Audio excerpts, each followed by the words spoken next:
Hello, beautiful people. Welcome to Searching for Dragons. I'm Snappy, and I'm joined by my good friend and co-host Graham. How are you doing, Graham?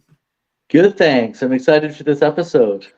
This is going to be such an interesting one and in a wild one. So, Christine de Pizan, very amazing figure, very famous throughout history as one of the first professional women writers in Europe. Well, the very first in Europe and one of the first of all time. What's so incredible about her in this particular time, it's like there weren't really professional authors at all. Okay, so the vast majority of people who were writing were usually priests, and these would be people who were, they were generally taken care of by the convent, priests and monks, and then they would write on the side. Or there would be people who were employed by nobility who had spare time and would write. But Christine is really a professional woman of letters who makes her living producing and selling literature. And not just like she does everything. She writes poetry, she writes allegory, mythological texts, novels, she does politics, she writes treaties for advice to princes and queens, to the laity, to poor people. She even writes a book on military strategy. She also writes like a really famous poem on Joan of Arc, one of the earliest on Joan of Arc. And, it really is just this incredible philosophical mind, and her breadth of work is just so vast. So I want to couch this like I am not a medieval scholar. Okay. I'm barely a religious studies scholar. I'm just someone with a deep interest in this sort of thing and discovered Christine through our good friend Chewy and Ammon, and have just kind of dived in and been completely blown away. Since discovering her, I've now read 6 of her books so far, and that's barely even like scratching the surface. And this is someone I'm going to be studying for a lifetime. That's how amazing and blown away I am by this woman. So let's just get into it to start here. So let me just put that up. Sorry. So here we have a picture of Christine. And as I was saying, this is kind of her right at the time she was writing her most famous work, the Book of the City of Ladies. I wanted to include a lot of this artwork from her books because she was so instrumental in choosing the art. And she writes a lot about this in the manufacturing of the book as like a product, as something to be sold and appreciated. A lot of people who invested in books at this time, especially nobility and whatnot, they weren't the most literate people. And owning these kinds of books was a high prestige thing. So she really wanted to convey this. And because she was a woman, because she's writing about mythology, and because she's including all of this art, this is considered like a very progressive and prestige item that people want to purchase. They want to have this in their homes, her work. And this is really what allows her to be this independent author that we know. So all of the art here, she has overseen. She was the one in charge of designing and manufacturing largely her own work. So this is also unheard of. No one's doing this either. So Christine is such a pioneer. I cannot stress this enough, But in her early life, she's born in 1364 in the city of Venice. So here's a picture of Venice at this time. And she's born to a father named Thomas de Pizan. And we don't really know anything about her mother, unfortunately. Christine only ever refers to her as her mother, so we don't actually even have her name. We do know that she was a housekeeper, someone who managed the home and managed the family estate, and really wanted this for her daughter. But Thomas was a professor at the University of Bologna, was a astrologer and a famous physician, and so famous and so prestigious that he actually becomes the personal physician to King Charles V. And he uproots his family from Venice to Italy. And he really believed in his daughter. He saw in her astrology charts, and she writes about this, that she was destined to be a woman of science. And he fought against his wife and educated her in the sciences. So here's a picture of Paris in the background. I just wanted to show this because this is kind of the art in the world that she's moving into. She's coming to Paris, right around, I think it's like the 1370s is when she's coming to Paris. So here's a picture of just a philosopher, or of an astronomer, which her father would have been doing this, looking at the stars, gauging the stars. The astrologers of this time are not simply, doing magic and whatnot. And Christine writes a lot about this because there was a lot of refutation of astrologers at this time, especially by some really powerful philosophical minds like Petrarch, who is another person I believe is a dragon. He writes this really famous book called the Secretum, or the Secret Book, and he kind of chastises a lot of astrology. But what Christine says is, like, he couches his astrology in a lot of Christian mysticism, and he's really using this as a way to understand the flow of the planets. He's engaging in kind of both astrology and astronomy, okay? And also, medical science, early medical science at this time.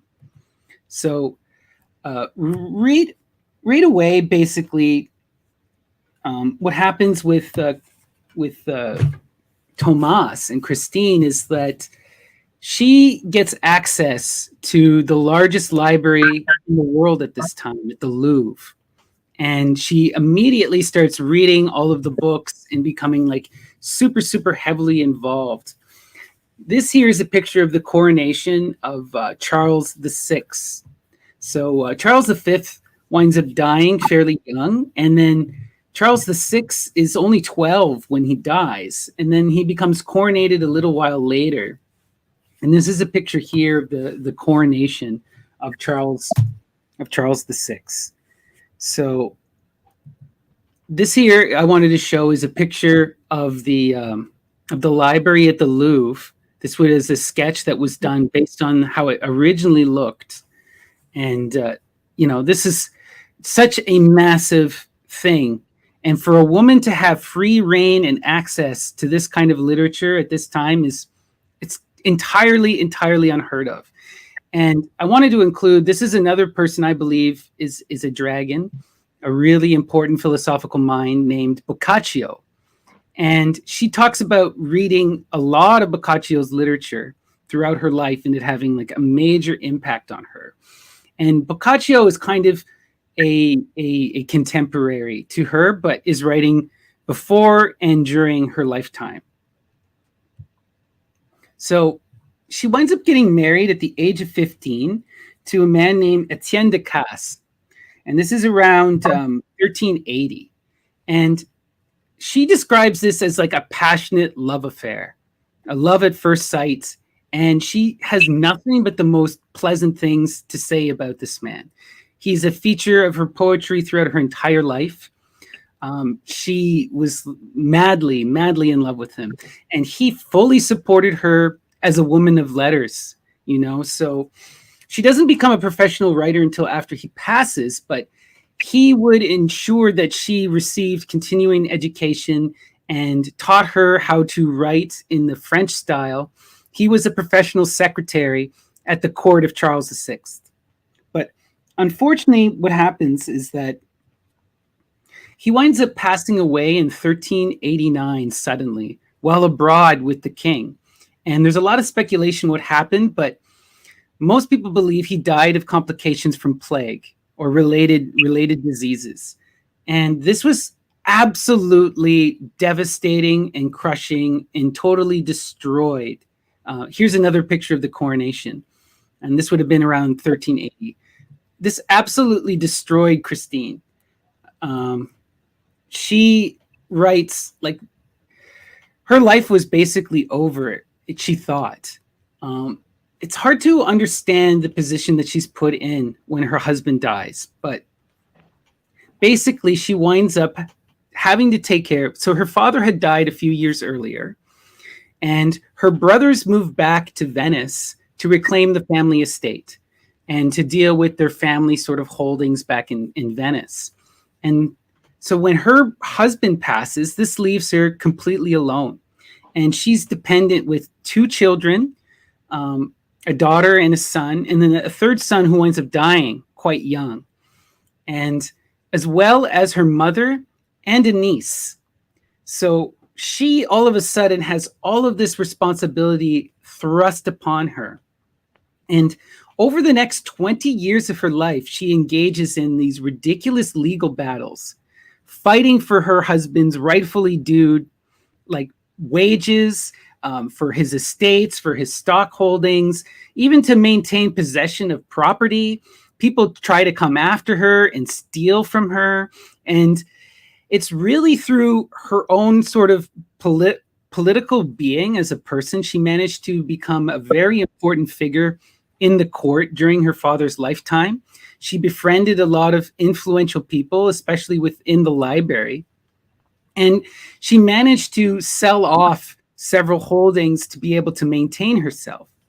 And these are some of the men that were hugely influential in helping her at this time. And so we have there on the far left, we have Jean de Montague, who was a steward in the court, who was deeply impressed by Christine. And Christine writes super positively about him. And he actually would talk her up to a lot of the nobility and was a real strong advocate for her to begin writing. So at this time, there were a lot of these poetry competitions that they would have. And this is really where Christine gets her start in writing. It's basically around 1394. She starts entering a lot of these competitions. And a lot of people see this as novel at the time. You know, a woman entering a poetry competition, like most people can't even write, yet you have a woman. And then they're so impressed by her, and he's one of these champions. She winds up winning several of these competitions, which are able to keep her afloat financially. And this encourages her to invest more and to engage more into writing. The second figure in the middle there is a man by the name of Gilles Millet. And Gilles Millet was sort of like the librarian, or one of the head librarians at the Louvre. And he vouched for her, and after the death of her husband, allowed her to still gain access to the library and to write in all of these things, and introduced her to a lot of these manuscript manufacturers and all of these different people. And then the last man on the far right there is a man by the name of William Montacute, who is the Earl of Salisbury. He was really blown away by her early poetry in these competitions that she wrote. And he's an interesting figure. He's both English and French. You know, a lot of the nobility at this time in England is actually of French origin. And he was very moved by her, to the point where they developed a close personal friendship that would last for the rest of his life. And she actually sends her son, the one who survived, to go live with him in England and to study under him and to become a knight, basically. So what ends up happening with Christine is she starts to generate a lot of publicity and fame around this time, writing in these competitions and writing poetry. But it really takes off when she becomes close personal friends of the wife of King Charles VI, Isabeau of Bavaria. And this is a picture of Isabeau here. She's the one in the regal outfit sitting. And you see Christine presenting her a copy of this book. This is called Thehund Ballads and the Rondeau, which is her first collection of published poetry, which included a lot of her competition poetry, but also included a lot of this love poetry. So at this time, Charles VI is kind of like, he's really into knights. He's a very kind of childish person. He's rather sick. He deals with gout for most of his life. And he has these bouts of madness. And there's a lot of speculation about what's happening there, but he has severe mental illness. And for large portions of of his reign, Isabeau is sort of the power behind the throne. She's the most important person in the French monarchy. And she becomes kind of like this incredibly powerful voice, even though she is a woman. And Christine and her share something in common. They both are of Italian origin. So again, because nobility, she is from Bavaria, but she was raised in Italy and predominantly spoke Italian. And Christine is a bilingual person. She was fluent in both Italian and French. So they were able to develop an extraordinarily close relationship at a time when there, outside of her personal court ladies, not too many people would be able to speak Italian to her in the French court. So she dedicates these works and basically all future works that she makes to King Charles VI and to Isabeau. And this is the first of these works, the Thehund Ballads. So I'm going to read some of these poems. A lot of the poems, because of her incredibly hard time at this point in her life, are about her widowhood, the loss of her husband, and about, you know, what she's personally going through. And this is kind of even very radical for the time, because not a lot of people are writing this way. When people do write, it's for nobility. And to get something published, you got to publish it for nobility. But Christine is kind of this, she does write a lot of that stuff that is for sale, but she also always inserts herself into everything that she does and makes sure that her voice is known. And this is a huge important point for her in establishing her authorship and her prestige as a writer and as a woman. So I wanted to read this one. This is one of her most famous ballads. It goes, "Alone am I, alone I wish to be. Alone my gentle love has left me. Alone am I, without friend or master. Alone am I in sorrow and in anger. Alone am I, ill at ease and languor. Alone am I, more lost than anyone. Alone am I, left without a lover. Alone am I, standing at door or window. Alone am I, in a corner creeping. Alone am I, to feed myself with weeping. Alone am I, suffering or at rest. Alone am I, and this pleases me the best. Alone am I, imprisoned in my chamber. Alone am I, left without a lover. Alone am I, everywhere by every hearth. Alone am I, wherever I go or be. Alone am I, more than anything on earth. Alone am I, by all men left alone. Alone am I, most cruelly cast down. Alone am I, often full of weeping. Alone am I, left without a lover. Princes, now has pain begun. Alone am I, to deepest mourning nigh. Alone am I, gloomier than the darkest dye. Alone am I, left without a lover." What do you think of that, Graham? Very heart-wrenching. I love the line, "to feed myself with weeping." Right? Very And powerful. we got to remember, this is, these are all translations from French into English. And she's really kind of, you know, a pioneer in this kind of really personal and profound poetry.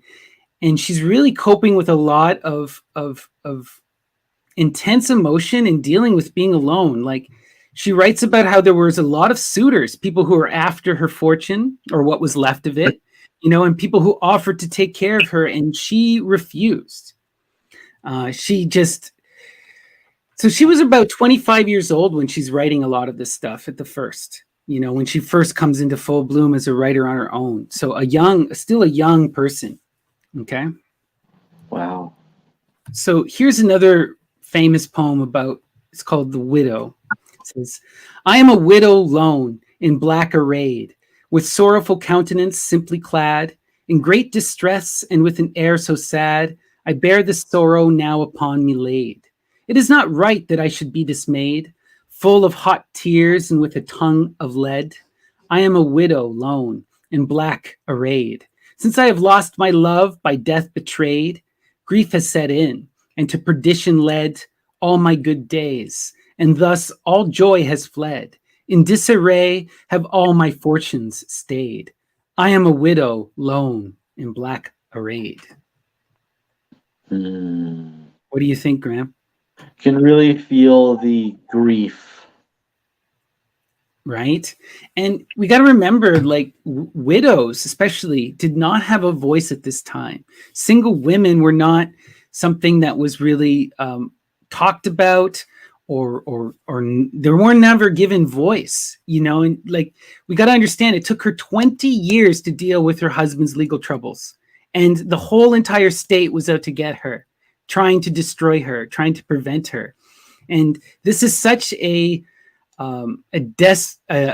destructive force in her life. She really later on writes a lot about Fortuna, as this goddess of transformation, and how you can't.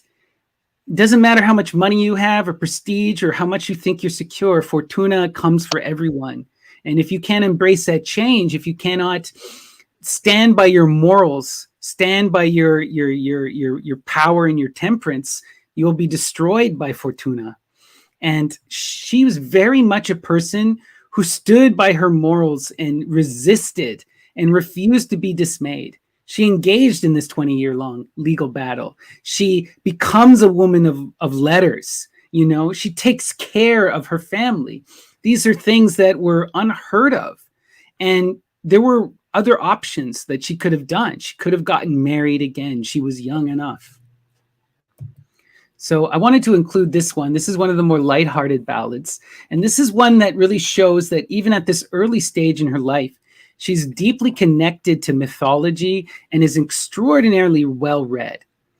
So this goes. The gods and goddesses, those great servants of love, were diligent, as Ovid tells, to celebrate love's rights, and suffered discontent and woes of love, but true intent. In faith they kept, left none aggrieved. If ancient fables be believed, they left Olympus for some mate of lowly earth in their descent, impetuous to participate in earthly joys with quick consent, embracing them, indifferent to all cost. Indifferent to cost of all such zeal achieved. If ancient fables be believed, the lights of love could subjugate. Enchantress and nymph, immortal spent, time, strength, and wealth immoderate. On maids and shepherds, earthward went, bestowing boons munificent. Of those whose favors they received, if ancient fables be believed, lords or ladies, lords submit, assent to love, nor seek to be reprieved from service proved so excellent, if ancient fables be believed. What do you think? It's a very beautiful piece. Bit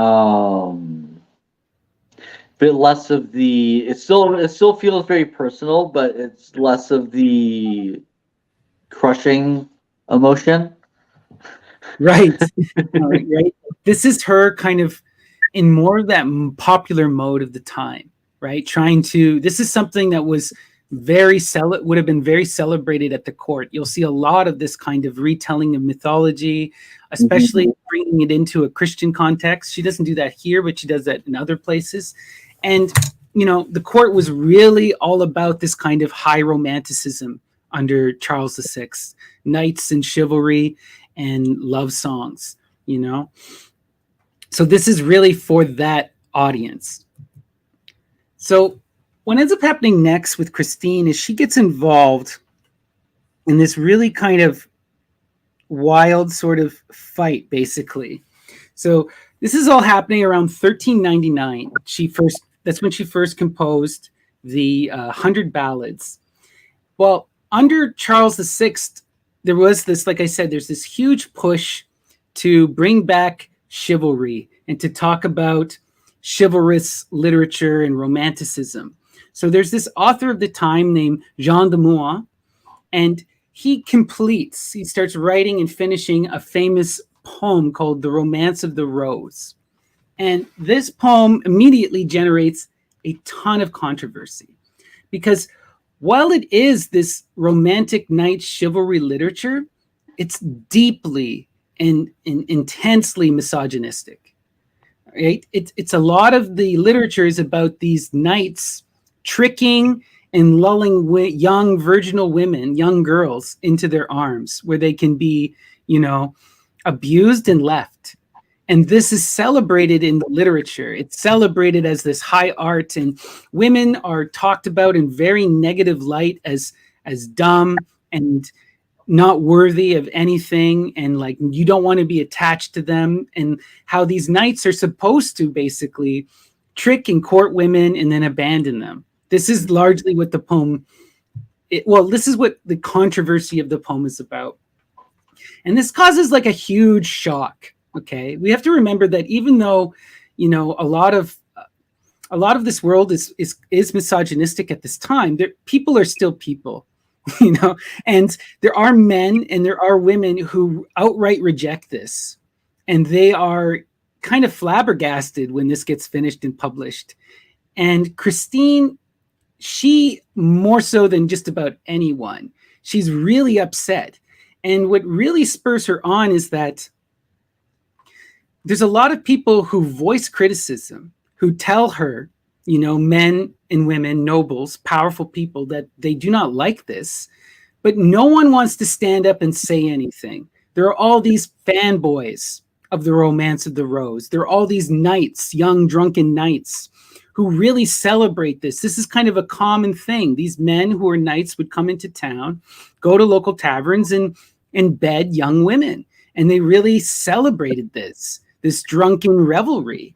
And even though there was a large contingent of people against this, no one wanted to speak up against it. So Christine, being the woman that she was, wouldn't take it. And with the support of Queen Isabeau, begins to write refutations. And there's this massive debate of the rose that happens. Now, this is something that's been written about and talked about by tons and tons of scholars. I'm not a scholar. I don't want to get too deep into the politics of Middle Ages, but I really want to highlight that she's kind of comes out of this debate largely seen as the winner, right? This elevates her to this incredible high status as this powerful woman who has this distinct voice. She really plays up that she is a woman and that she can talk about these things, and she can point out how ridiculous all of this stuff is and how these people are just patently lying about women. And she really takes this position of reason. She embodies this figure within a lot of the writing of this time. You'll see this in Boethius as Lady Philosophy. You see this in Boccaccio as Lady Reason. You also see this in Petrarch as Lady Reason. This is kind of established trope. And this idea of embodying of wisdom in the scientific method. And she employs this in her defense of women. And the most learned men of the day agree with her because it's kind of, you know, just blatantly obvious, right? But it's important that she came out and said this, and she stands up and she uses her femininity to her advantage here too, where she kind of shows, well, I'm, you know, the meek woman, but, you know, and you guys are being ridiculous. Can't you see even a meek woman can point out that you're not using reason and that you're lying and that you're just making stuff up and you're being abusive. And she really kind of weaponizes her femininity in this regard and becomes well known as of giving these harsh retorts to people. So here's one of the comments she has to say about Jean de Meaux and the Romance of the Rose. Oh, what a long affair. How difficult. The erudition clear and murky both that he put there with those great escapades. So many people called upon, implored, so many efforts made and ruses found to trick a virgin, that and nothing more. And that's the aim of it, through fraud and schemes, a great assault for such a feeble place. So this is really important for her to point this kind of stuff out. And she even like has these really interesting retorts where she's like, if women are so stupid and they're so incapable, why do you have this entire book discussing how to lie and manipulate them? Why do you even have to go to these great extents? You know, why is this such a challenge? Like it's really kind of funny and ridiculous, you know? Yeah. But it kind of pushes her into this position where she's now really prestigious within the court. And what she winds up doing is she engages in the production of this of this book here, which is called The Letter or the Epistle of OA to Hector. And this is sort of her first major publication. And it's a really interesting piece. It's broken up into 100 separate parts. And each part is sort of a retelling of mythology, but it's designed to chastise, okay, to chastise a lot of the, of the men of her day. And she kind of basically, like, she really has this deep respect and love for the figure of Hector on one hand, as this mythological figure, but also has this deep residing like anger about him. And you can really see this, those of us who have studied the mythology, look at the story of Cassandra, where Cassandra is this Sibylline oracular figure who knows about the destruction coming to Troy. And she screams about this. She screams about this to the point where they lock her away and no one pays attention, So Hector kind of brings about his own demise. So she wants to right this grand wrong. So she creates this figure of OA, which is the goddess as Temperance. And she puts herself as the goddess, okay? And basically, like, it's really interesting how she does it, but it's part of her establishing of this authority, and becoming this prestigious woman. She sort of equates herself with the Sibyls, these really famous prophetesses that have existed across Greek and Italian history, and then even into Christian history. And these are women of wisdom.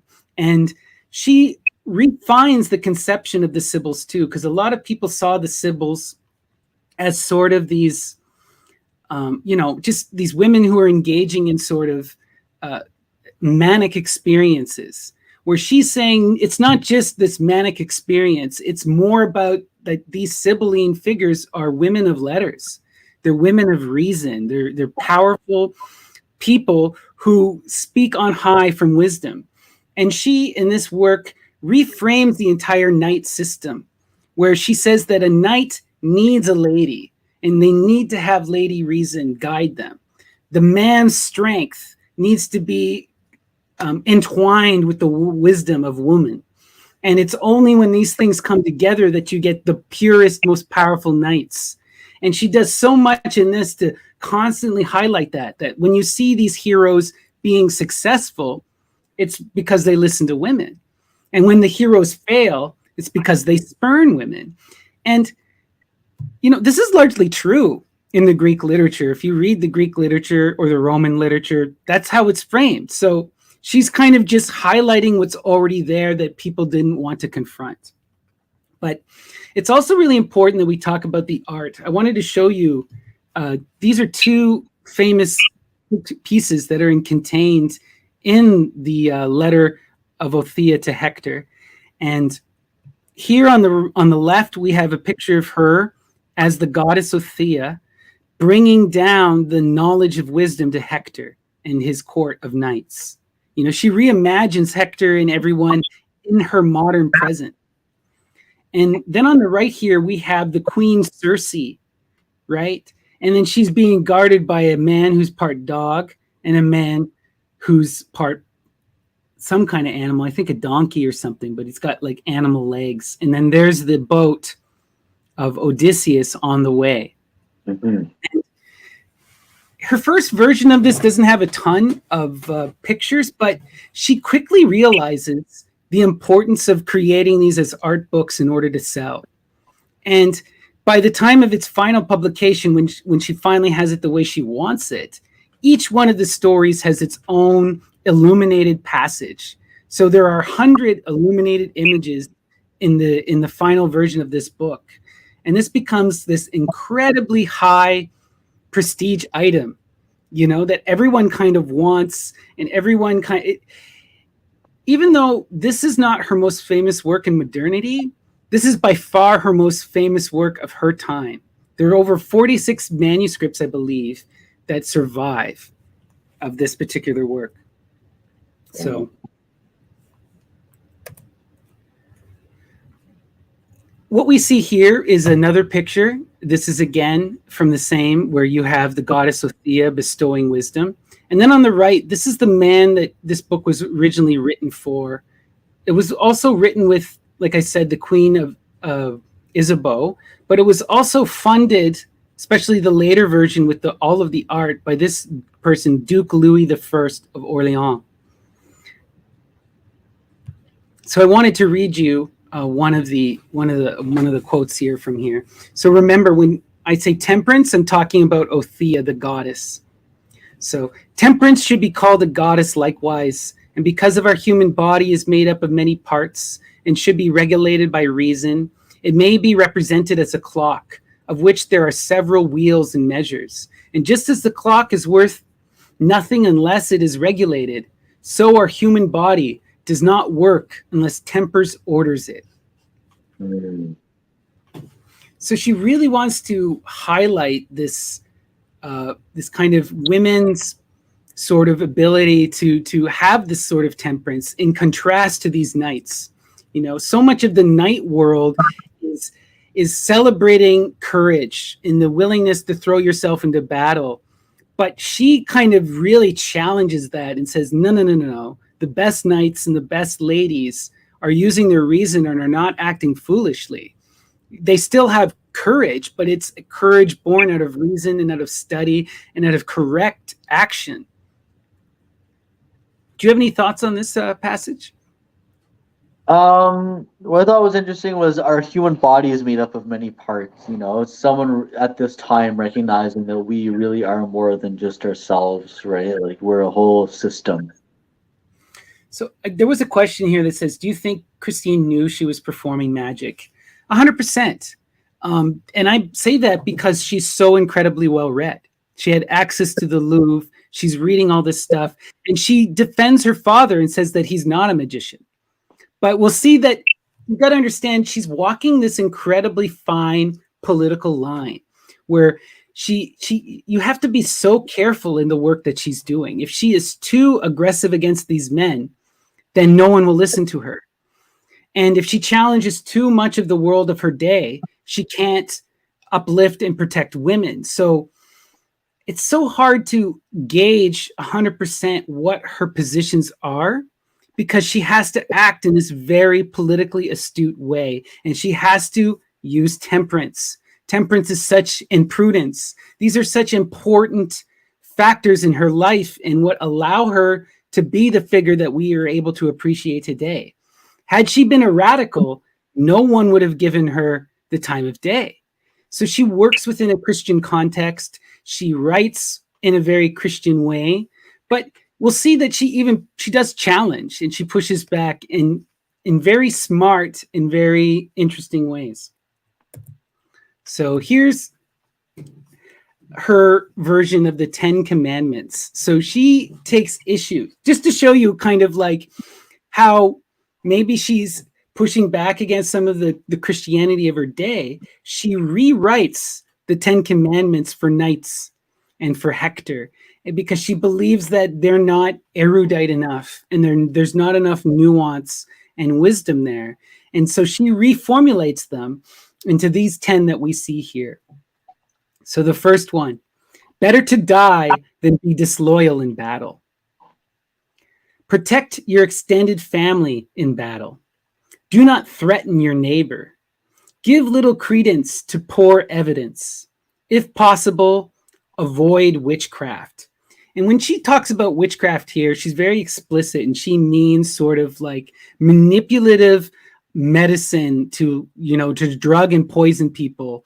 And she's also becomes one of the first people to talk about crimes against humanity in her later political work. And she talks a lot about using Greek fire and how like the use of this kind of napalm is a crime against humanity. And she says that that's out of the purview of knights, and she calls that a form of witchcraft. But she's also quick to understand that sometimes this is necessary, and we'll see later how she defends a lot of witches. So it's pretty interesting. So do not trust an enemy who you have wronged.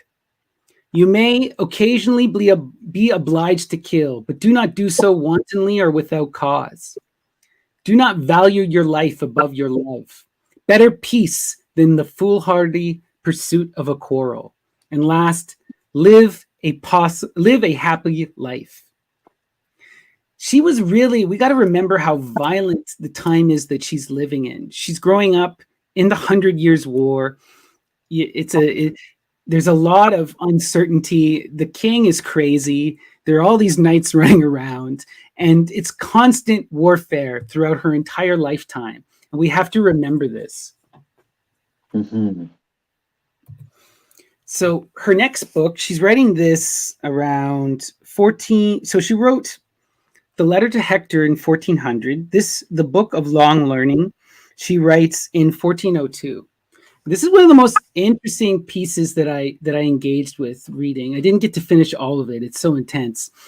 But in this one, she imagines herself having this dream vision where the Cumaean Sibyl comes to her in a dream and takes her up into heaven and then down into hell. And it kind of parallels Dante.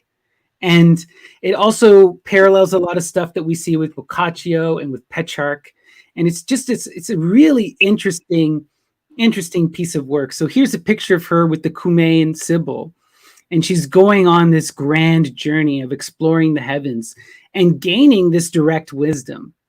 And this is about, again, this path of long learning and constantly challenging yourself and being in this position of temperance and prudence and hubris.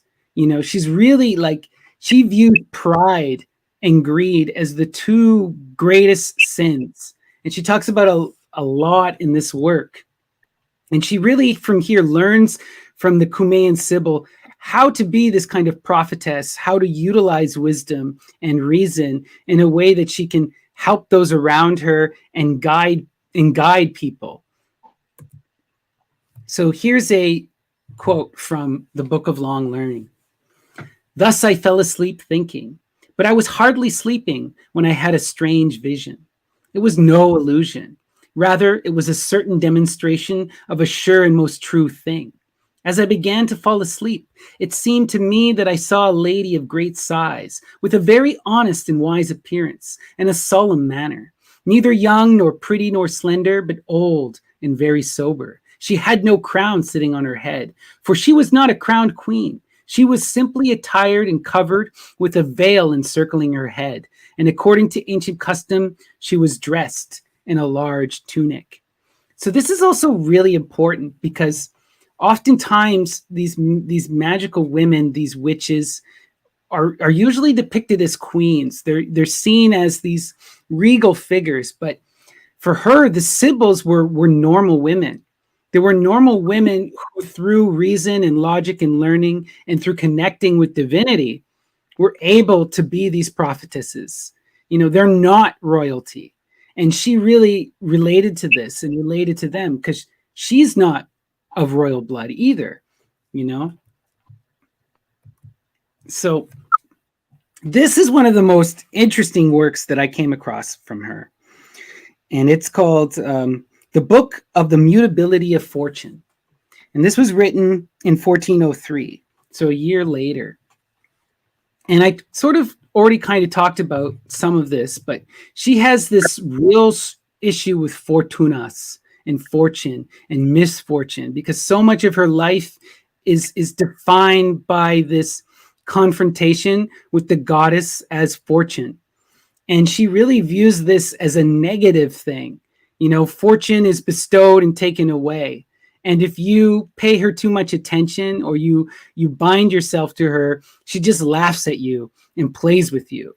And she writes how in the book, the only way to overcome fortunas is to really confront fortuna and to adapt, to transform yourself. And there's this really amazing passage that I want to read here for you guys. This is something that just blew my mind when I read it. It says, I felt completely transformed. I felt my limbs to become stronger than before. In the great pain and lamentation which had earlier dominated me, I felt to be somewhat lessened. Then I touched myself all over my body, like one completely bewildered. Then I felt myself much lighter than usual, and I felt my flesh was changed and strengthened, and my voice much lowered, and my body harder and faster. Thus I became a true man. This is no fable. I am still a man, and I have been a total of more than 13 years, but it would please me much more to be a woman. So, do you get what's going on here, Graham? Sort of like, I guess, I mean, with any form of transformation or like encounter with the divine, there's that initial fear that then gives way to power 100%. and beauty. What's even more radical, and this, a lot of scholars have noticed this, and people talk about this a lot in modernity. This is widely considered now to be one of the first examples of a sexual transition in European literature. And in the book, she goes into this a lot more deeply, where it's the goddess touches every part of her body, and it's a very intimate, real physical transformation. And she even says, this is no fable. Even though this poem is designed as an allegory, she's really embodying this masculine form.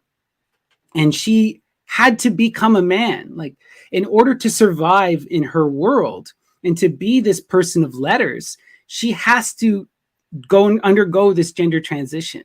And she talks about this also in terms of alchemy. Those of you who are familiar with the alchemical tradition will know the figure of the rebus, which is this bi-gendered god form that the alchemist, through the pursuit of gold in the Philosopher's Stone, transforms themselves into. So Christine is really going through this transformation of embodying the rebus and taking on this masculine form. So it's very clear that we understand, because she never identifies solely as a man. She identifies as man and woman. In her mind, this is her undergoing this alchemical transformation and becoming the magician. She highlights a couple really important figures in Greek mythology, namely Tiresias and the Roman Iphis, people who have gone through this physical transformation where they live as a woman or live as a man or live as an animal. And she identifies with this. And again, she uses this as a way to establish her authority as this magician, as this powerful figure, as this Sibyl oracle, you know? And she's very explicit about this. She equates herself with these figures, with Tiresias, with Erythea, with the Cumaean Sibyl. And yeah, this work had a huge, huge impact. So it became so popular and so radical in its time, it caught the wind of the Duke of Burgundy, Philip the Black. And Philip the Black, at this time, because Charles VI is sort of, you know, mentally unstable and not well, he's kind of trying to wrestle the throne from Queen Isabeau. And he's engaged in this kind of play where in court, and Christine is caught dead in the middle of these political shenanigans. And this is kind of a radical move that she does. She's the beloved of Queen Isabeau, but she winds up taking a personal, basically Philip pays her to write a history of Charles V. And he's doing this for political reasons, to show his connection to his brother and that he should be in charge, and trying to kind of like undermine the young Charles VI and undermine Isabeau. And she accepts this patronage and writes it, but she then in the dedication doesn't dedicate it to the Duke of Burgundy. She dedicates it to Charles VI and Isabeau. So she's really walking this fine line, and we got to understand how dangerous a position that she is in. Civil wars are happening, the 100-Year War is raging, and the king is crazy. So, Yeah. but she manages to play all of these figures and be successful, be a successful writer, and yeah, it's a very important, powerful thing. So this is where we come to her most famous work. This is the Book of the City of Ladies, and this is kind of her really wanting to engage women and write for women and really to challenge the status quo of her time. She writes this book in the French vernacular, not in high language, not in Franco-Italian, in the local French. And this is her speaking directly to women and uplifting them and telling them, basically she's again acting as this high-minded Sybil figure. And she also kind of flips religion and everything radically on its head. So she's writing this, let me see here, in 1405. So she wrote the history of King Charles V in 1404, and she writes this in 1405. So she takes the Christian Trinity, which is usually depicted in masculine terms, and she brings it back to the ancient Greek, and she flips it on its head and brings in these figures that we saw in Boethius and in Boccaccio and Petrarch, this Lady Reason, and she equates also two other powerful women, Lady Rectitude and Lady Justice. And the way that this book functions, it's this vision. It basically takes place during the debate of the rose. And in the novel, she sets it up where she's very upset and frustrated reading this Romance of the Rose and is just absolutely disgusted and is kind of like screaming at God. Why are men such horrible people? Why are they saying this incredible, awful stuff about women? How is this being popularly accepted? Why is this, considered like knowledge and reason? And she's kind of screaming at the world, because she's seeing this in every aspect of all of the literature that she's writing, even among these great and powerful people. Like we showed that she was really deeply invested in Ovid. Ovid is kind of a misogynist. She really likes Aristotle. Aristotle's a misogynist. It's not just Muan in the Romance of the Rose, but it's kind of everything that she's confronted with. And she's just upset because all of these men are talking about reason, talking about science and justice and rectitude, and they're not employing them. At least they're not employing them when they come to women. So she kind of purposely sets this up so that she can have these dialogues where the goddesses refute her claims, and refute the claims of all of these ancient philosophers and these ancient people. And they inspire her to this new engagement. They tell her how to build the city. And this is an allegorical work. In the city, in this sense, it's meant to be this, how do women guard themselves and protect themselves against the lies of men?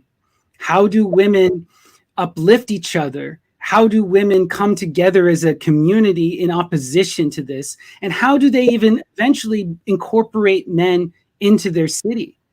And she really sees that the birth of the city and the birth of civilization in general is largely because of women. And throughout the work, she proves this by showing all of these important, powerful historical women and correcting the record and talking about them from this nuanced place of reason. So she goes through long lists of all of these historical women, and then we'll have the various goddesses talk about it and show you how ridiculous it is. So we'll go into some passages here. So this is at the beginning of the book, and this is her first confrontation with the goddesses. So then she who was the first of the three smiled and began to speak.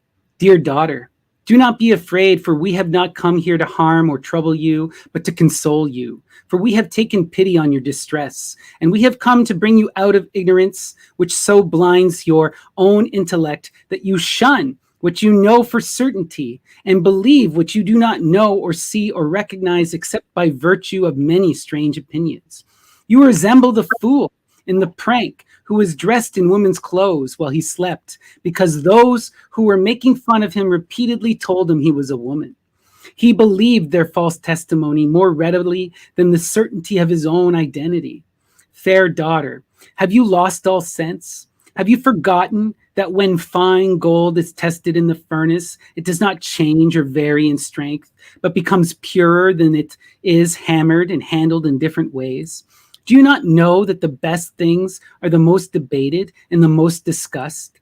If you wish to consider the question of the highest form of reality, which consists in ideas of or celestial substances, consider whether the greatest philosophers who have lived and whom you support against your own sex have ever resolved whether ideas are false and contrary to the truth. Notice how these same philosophers contradict and criticize one another. Just as you have seen in the metaphysics, where Aristotle takes their opinions to task and speaks similarly of Plato and other philosophers. And note, moreover, how even St. Augustine and the doctors of the church have criticized Aristotle in certain passages. Although he is known as the prince of philosophers, in whom both natural and moral philosophy attained their highest level, it also seems that you think that all the words of the philosophers are articles of faith, that they could never be wrong. As far as the poets of whom you speak are concerned, do you not know that they speak on many subjects in a fictional way, and that often they mean the contrary of what their words openly say? One can interpret them accordingly to the grammatical figure of antiphrasis, which means, as you know, that if you call something bad, in fact it is good. Also vice versa. Thus, I advise you to profit from their works and to interpret them in the manner in which they are intended, in those passages where they attack women. So what do you think of this? What do I think of this? There's a lot to unpack here. There's so much, right? It's all about how she's kind of reminding, like, you don't just defer to philosophers. You engage in the act of philosophy. You know, if you're going to enter into this men's world, or at least the one that's depicted as a men's world, you have to challenge and assert your reason and show when people fall short. The act of, philosophy is in this constant refinement and change. And she's really embracing that change here. And she's chastising herself. Why would she ever listen to these idiots, basically, when she knows contrary, right? As a woman, she has experienced this personally. She knows women are not stupid.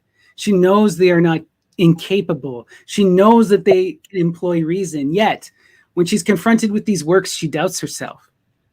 And it's also really cool. I want to point out, she uses this thing, antiphrasis. Mm-hmm. Those of us who study the Greek will recognize this. This is something that was developed in comedy and in tragedy and is often employed by Aristophanes. And it's seen as Dionysian, this magic of flipping things on its head. And there's so much debate about this in Christine, because she talks about antiphrasis and she engages in a lot of stuff that could be considered very pro of the status quo or very pro of Christianity at times. I mean, I do think she's a deeply Christian woman, but I also wonder where and when she's using antiphrasis. She's very aware of this stuff and engages in all of this and is purposely looking to see when others are engaging this. So let's continue here. Sure. Okay, so here's another passage that's directed from the goddesses to Christine. Thus, fair daughter, the pejorative among women has been bestowed on you to establish and build the city of ladies. For the foundation and completion of this city, you will draw fresh waters from us, as from clear fountains, and we will bring you sufficient building stone, stronger and more durable than any marble with cement could be. Thus, your city will be extremely beautiful, without equal, and of perpetual duration in the world. Have you not read that King Tros founded the great city of Troy with the aid of Apollo, Minerva, and Neptune, whom the people of that time considered gods, and also how Cadmus founded the city of Thebes with the admonition of gods. And yet over time these cities fell and have fallen into ruin. But I prophesy to you, as a true Sibyl, that this city, which you will found with our help, will never be destroyed, nor will it ever fall, but will remain prosperous forever, regardless of all its jealous enemies. Although it will be stormed by numerous assaults, it will never be taken or conquered. Do you have any thoughts on that, Grant? I'd rather hear your thoughts. This is really interesting for those of us who are engaged in a lot of, again, the Greek and Roman stuff. This is really reminds me of the building of the museum or the Temple of the Muses. This is something that you see, it's central to the prophecies of the oracles at Delphi.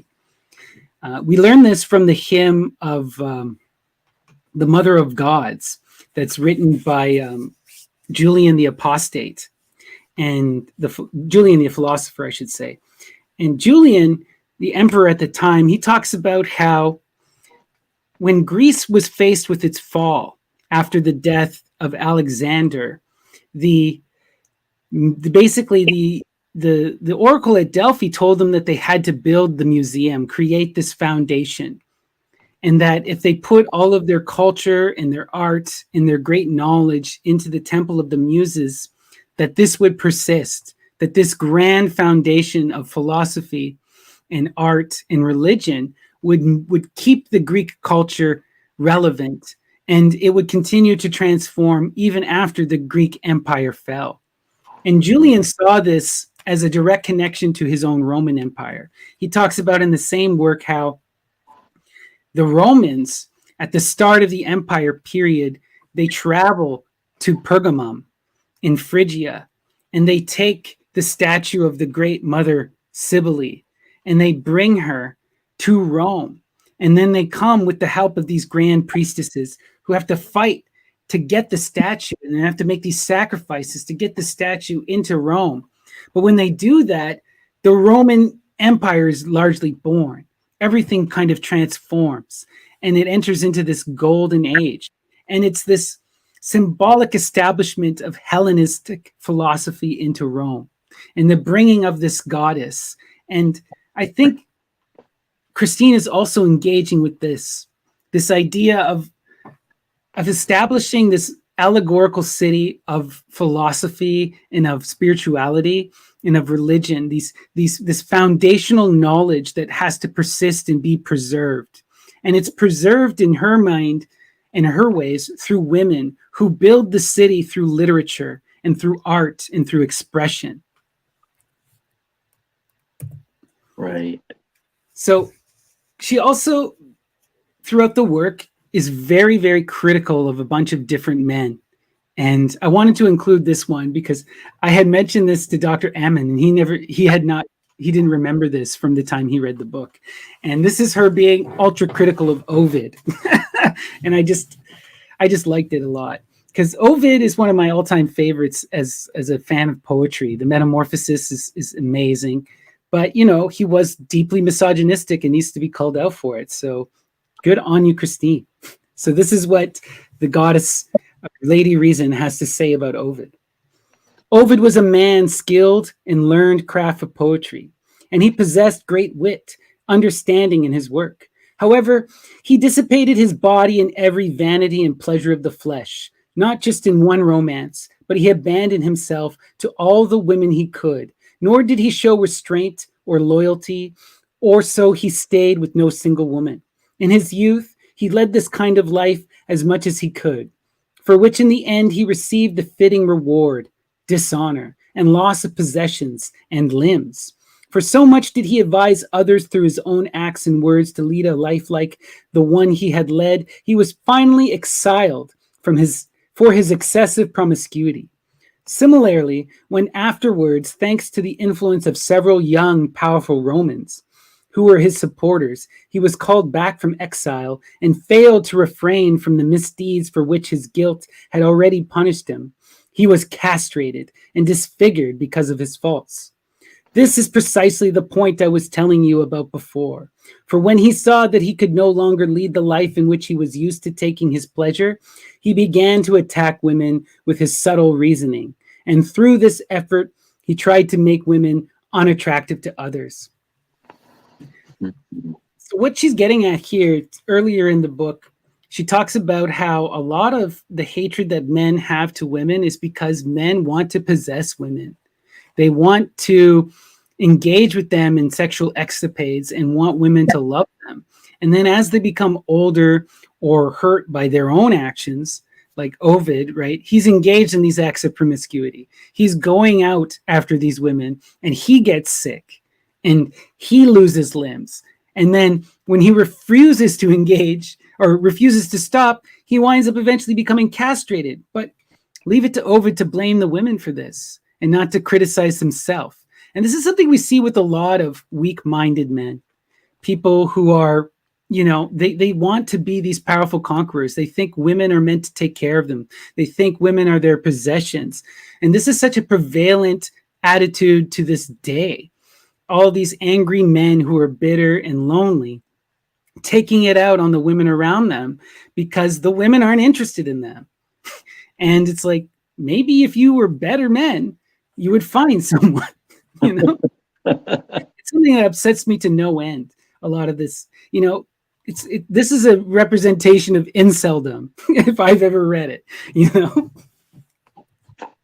Absolutely. So, here is where Lady Reason starts to talk about really powerful and influential women. To those of us in this community, I wanted to talk about Queen Semiramis because this is Lady Babylon. This is the queen who established the rights of the Great Mother, who built the walls around Babylon, who conquered so much of the world, and one of the most influential women of all of ancient history, and someone who was deified. And Christine is right to engage with her. So let's see what Lady Reason has to say.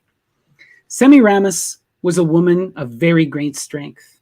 In fact, of strong and powerful courage in enterprises and undertakings, in deeds of arms, and was so outstanding that the people of that time, who were pagans, used to say, because of her enormous strength on land and on sea, that she was a sister of the great god Jupiter and a daughter of the ancient god Saturn, who they believed were the gods of earth and sea. This lady was the wife of King Ninus, who named the city of Nineveh after his own name, and who was such a forceful conqueror that with the help of his wife Semiramis, who like him would campaign in arms, he subjugated mighty Babylon and all the strong lands of Assyria and many other countries. When the lady was still quite young, Ninus, her husband, was killed by an arrow during the assault of the city. Once the funeral rites had been solemnly celebrated as befitted Ninus, the lady did not give up the exercise of arms, but with greater courage than before, vigorously undertook to govern and rule the kingdoms and lands over which her husband and she had held power on their own to begin with, as well as those which they had conquered with the sword, and which she memorably and valorously controlled. She undertook and accomplished so many notable works that no man could surpass her in vigor and strength. This lady, with great courage, feared no pain and was frightened by no danger, and so bravely exposed herself to every peril that she vanquished all her enemies who had thought to expel her during her widowhood. From the countries she had conquered because of this, she was so feared and revered in arms that finally she not only controlled the lands already in her power, but also marched with a very large army to Ethiopia, with which she subjugated Ethiopia and annexed it to her empire. And from there she moved in force against India. She attacked the Indians in force, whom no man had ever approached before with the intention of making war on them, and subdued and vanquished them, and then advanced against other countries, so that in brief she had soon conquered the entire Orient and placed it under her rule. Along with these great and mighty conquests, this lady, Semiramis, reinforced and rebuilt the strong, cruel city of Babylon, which had been founded by Nimrod and the giants, and was located on the plain of Shinar, The lady strengthened the city even more with many defenses and had wide and deep moats dug around it. Once, when Semiramis was in her chamber, surrounded by her maidens who were braiding her hair, news came that one of her kingdoms has revolted against her. She stood up immediately and swore by her power that the other lock of her hair, which remained to be braided, would not be braided until she had avenged this injustice and brought this land back under her dominion. She had her massed troops, quickly armed, and advanced on the rebels, and thanks to great force and strength, brought them back under her authority. She so frightened these rebels and all her other subjects that ever after no one dared revolt. A large and richly gilt cast bronze statue on a high pillar in Babylon, which portrayed a princess holding a sword, with one side of her hair braided, the other not, bore witness, so this noble and courageous deed for a long time. This queen founded and built several new cities and fortifications, and performed many other outstanding deeds, and accomplished so much that greater courage and more marvelous and memorable deeds have never been recorded about any man. It is quite true that many people reproach her, and if she had lived under our law, rightfully so, because she took as husband a son she had had with Ninus, her lord. But here are the two principal reasons which prompted her to do this. First, she wanted no other crowned lady in her empire beside herself, which would have happened if her son had married another lady. And second, it seemed to her that no other man was worthy to have her as wife except her own son. But this lady did nothing to excuse herself for this great mistake, because at this time there was still no written law, and people lived according to the laws of nature, where all people were allowed to do whatever came into their hearts without sinning. For there can be no doubt that if she thought this was evil or that she would incur the slightest reproach, she never would have done this, since she had a great and noble heart and so deeply loved and honored. And now the first stone is set in the foundation of our city. Now we must lay many more stones to advance our edifice. A wild story, eh? Very.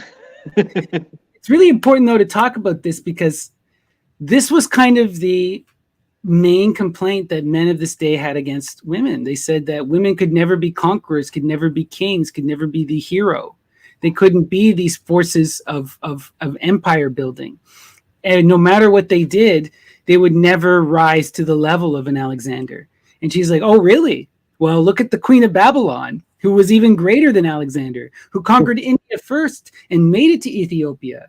And these are important things that she singles out because, Alexander failed in those regards. He never managed to conquer India. He never managed to conquer all of Ethiopia. Well, so I wanted to talk about another figure, and this is one of our favorite kind of witches. She talks about Circe a little bit, but she really only talks about Circe in the way that she basically justifies her use of witchcraft. So she says that when Odysseus and his ship lands on her island and she poisons everyone and turns them into pigs, that she's entirely justified. These are a bunch of foreign pirates, a bunch of crazed men who, without any warning, come onto her property. and she had to protect herself, so she used the magic at her disposal. And then when she couldn't transform Odysseus, and after she had conversation, she was quick to let him go, to transform him back. So she talks a lot about Medea. She has two passages to Medea in this work. And it's important because Medea was widely vilified at this time as this witch, as this figure of evil and extreme and of extremes. Christine, in many ways here, is reacting to the work of Boccaccio. Now, those of us who are engaged sort of in this magical pursuit, we understand that Boccaccio is utilizing this antiphrasis when he's talking about Medea, and that there's hidden code in Boccaccio, in his work, that will reveal the goddess. But most people do not recognize this. Most people don't know what Boccaccio and Petrarch are up to. They're engaging in this kind of secretive practice, whereas Christine, by her nature of as a woman, is a lot more direct and a lot more in your face.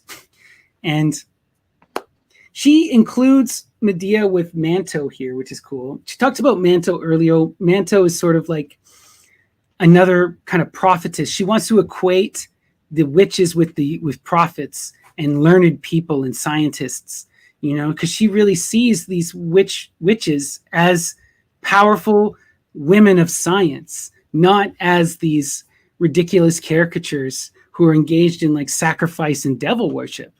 So this is what she has to say about Medea. Medea, whom many historical works mention, was no less familiar with science and art than Manto. She was the daughter of Aeetes, king of Colchis and Persea, and was very beautiful with a noble and upright heart and a pleasant face. In learning, however, she surpassed and exceeded all women. She knew the powers of every herb and all the potions which could be concocted, and she was ignorant of no art which can be known. With her spells, she knew how to make the air become cloudy or dark, how to move winds from the grottos and caverns of the earth, and how to provoke other storms in the air, as well as how to stop the flow of rivers, confect poisons, create fire to burn up effortlessly whatever object she chose, and all such similar arts. It was thanks to the art of her enchantments that Jason won the Golden Fleece. And she goes on, this is actually in part 2, and this is no longer Lady Reason speaking. This is coming from Lady Rectitude. But I wanted to include these two passages together since they're both concerning Medea. And this is talking about her love of Jason. Medea, daughter of the king of Colchis, and who possessed such great knowledge, loved Jason with a too great and too constant love. This Jason was a knight of Greece, and exceedingly brave at arms. He had heard that on the island of Colchis, which was part of the country over which Medea's father was king, there lived a marvelous golden sheep, protected by different enchantments, that even though the fleece of this sheep seemed impossible to win, it was nevertheless prophesied that a knight would do it. On hearing this, Jason, eager to increase his fame even more, left Greece with a large company seeking to test himself in such a quest. After arriving in Colchis, the king of the land told him it was impossible for the golden fleece to be won by arms or by any man's bravery, because it was enchanted, and that many knights had perished trying. Therefore, he should not risk losing his life in such a quick way. Jason replied that since he had undertaken the quest, he would not abandon it out of fear of death. Medea, the king's daughter, noting Jason's beauty, royal lineage, and fame, and seeing that would make a good husband for her, and that she could not make better use of her love elsewhere, resolved to protect him from death, for too much pity overwhelmed her at the thought that this knight would have to die in such a way. And so she spoke to him for a long time at leisure. Put briefly, she gave him charms and enchantments, and in her expertise, she taught him how to win the golden fleece, on the condition that Jason promised to take her as his wife, and no other woman, and to show her forever loyal faith and love. However, Jason lied about his promise, for after everything went just as he wanted, he left Medea for another woman. For this reason, Medea would rather have destroyed herself than do anything of this kind to him. Turned despondent, nor did her art ever again feel goodness or joy. So this is a real radical reinterpretation of Medea for this time.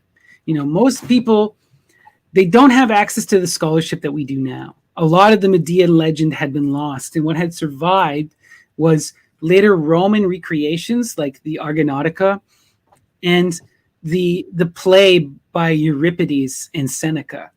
And we know from modern scholarship that in the earliest depictions of Medea, she doesn't kill her children. She's not this radical, vicious, horrible figure that we see in Euripides. She is this powerful witch engaged in the magic that we see in Seneca, but she doesn't kill her children. And I think it's very telling that that Christine doesn't even mention the murdering of children, doesn't even go there.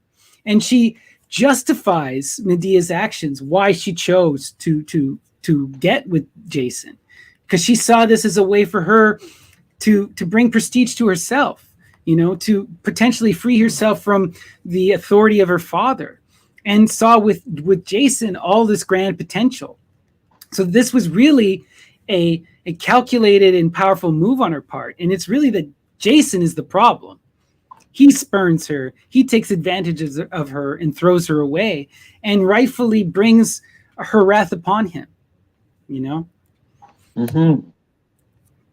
So, do you have any comments about any of that before I continue? I think we're good. Yeah, I just want to make sure. I'm Yeah. talking, this is kind of like a lot of reading this episode. Today. No worries, no worries. So, going back to Lady Reason, I wanted to bring this up because I have a lot of interest in Crete and a lot of interest in Saturn and the old stories. And this is Christine and Lady Reason's version of this. So Ops or Opis, who was called both goddess and mother of the gods, was considered in the most ancient times to be prudent because, according to what the historians relate, she knew how to conduct herself most prudently and steadfastly among the prosperities and adversities which befell her during her lifetime. This lady was the daughter of Uranus and an extremely powerful man in Greece, and his wife Vesta. The world was still quite rough and ignorant. At this time, she had Saturn, the king of Crete, as her husband, who was also her brother. Now this king of Crete dreamt that his wife would bear a son, who would kill him, so that to escape this fate, he ordered that all of the queen's male offspring be killed. Either with her wits or through ruse, she succeeded in saving her 3 sons, Jupiter, Neptune, and Pluto, from death, and for her prudence was greatly honored and praised. During her lifetime, she acquired such a great reputation through the knowledge and authority of her children that foolish people called her a goddess and mother of the gods. For her sons were reputed gods even during their lifetimes because they surpassed other men, who were all bestial in their learnedness. Therefore, temples and sacrifices to this lady were ordered. Like fools, they maintained this belief for a long time. And even at the height of Rome's prosperity, this folly endured, and she was held in the highest esteem to be a goddess. So this is very novel to talk like this at this time, to imagine that the gods are actually men. We do see this written about in the myths, but in most of the writing of this time, there's still this connection to ancient Rome, and there's this desire to engage in the mythology. But throughout her work, Christine is trying to humanize all of these figures and trying to bring them back to earth and tell you, part of the reason why you don't see incredible women is because they all got deified. And those who were great, became greater than they could even be imagined after their deaths. They take on these forms of idealization. And I don't think she's necessarily 100% against it. I wonder how much of this is antiphrasis. She is writing in this Christian world. It's an interesting thing to ponder. But she is very clear that these are people, great people, who go on to do great things and then become deified. So here's her writing about Nicostrata, Cassandra, and Queen Basine. I wanted to mainly include just Nicostrata and Cassandra. I mentioned Cassandra earlier because Troy and Hector are such important characters in a lot of her writing. So this is what she has to say. This Nicostrata, discussed here earlier, was also a woman prophet. For as soon as she had crossed the river Tiber and had climbed the Palatine Hill with her son Evander, frequently mentioned in histories, she prophesied that a city would be built upon this hill, the most famous city in the world ever, which would rule over all worldly dominions. In order to be the first to lay a stone there, she built a fortified castle on that site, where, just as was said earlier, Rome was founded and built. So this is, again, her reminding people that it's these prophetic women that set the sites of the cities, that lay the foundations through wisdom and through reason. And this is a common trope we see in many mythologies and in many different ways. I'm instantly reminded of the Mabinogion, the Welsh literature with the goddess Branwen, who, after the death of her giant brother Bran, takes his skull and buries it in a mound on the site that is to become the city of London. And she gives birth to this lineage that will go on to be the first kings. So this is like a well-established trope in many different parts of the world. And she's trying to remind her audience, like, even your cities are founded by women. Women have this essential role always. The greatest city of all time was first marked by a woman. So, likewise, was not the noble Trojan virgin Cassandra, daughter of Priam, king of Troy, and sister of the brave Hector, a woman prophet, in addition to being such a great scholar, who knew all the sciences? For since this maiden never desired a man as her ruler, regardless of how great a prince he might be, and since she knew in her mind what would happen to the Trojans, she was sad at all times. When she realized that Troy's great prosperity would wax and flourish in great magnificence before the state of the war which the Trojans would subsequently fight against the Greeks, she wept and lamented and mourned all the more. Viewing the nobility and richness of the city and thinking of her fair brothers, who were so famous, especially the noble Hector, who had so much merit, she could not remain quiet about the enormous evil which would befall him. And seeing the start of the war, she redoubled her grief and could not cease from lamenting and wailing and trying to incite her father and brothers, for the gods' sake, to make peace with the Greeks. For otherwise she knew they would be, without a doubt, destroyed by this war. But they paid no attention to her words and did not believe her in the least. When, however, she would grieve, and rightfully so, over the great loss and destruction, for she simply could not stay quiet, she would be beaten by her father and brothers, who claimed she was crazy. But she would nevertheless not be still. She would neither remain silent nor put up with their talk in order to avoid death.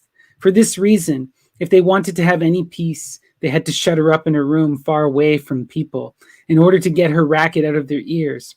However, it would have been better for them if they had believed her, for everything which she had predicted happened to them. And so finally, they regretted not having listened, but it was so far too late for them. Heed a woman's words, heed a woman's wisdom, listen to the prophetesses. And it's important here that she's telling that Cassandra is not simply this priestess engaged in mania. This is a woman of science and knowledge, right? Her magic is backed up with true learned knowledge, and it's coming from both directions, from a reasoned approach and a prophetic approach. Definitely.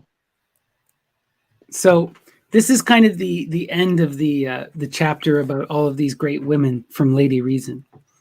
In brief, all women, whether noble, bourgeoisie, or lower class, be well informed in all things and cautious in defending your honor and chastity against your enemies. My ladies, see how these men accuse you of so many vices and everything. Make liars of them all by showing forth your virtue, and prove their attacks false. By acting well, so that you can say with the psalmists, the vice of the evil will fall on their heads. Repel the deceptive flatterers, who, using different charms, seek with various tricks to steal that which you must consummately guard. That is your honor and the beauty of your praise. O my ladies, flee the foolish love they urge on you. Flee it for God's sake. Flee, for no good can come to you from it. Rather rest assured that however deceptive their lures, their end is always to your detriment. And do not believe the contrary, for it cannot be otherwise.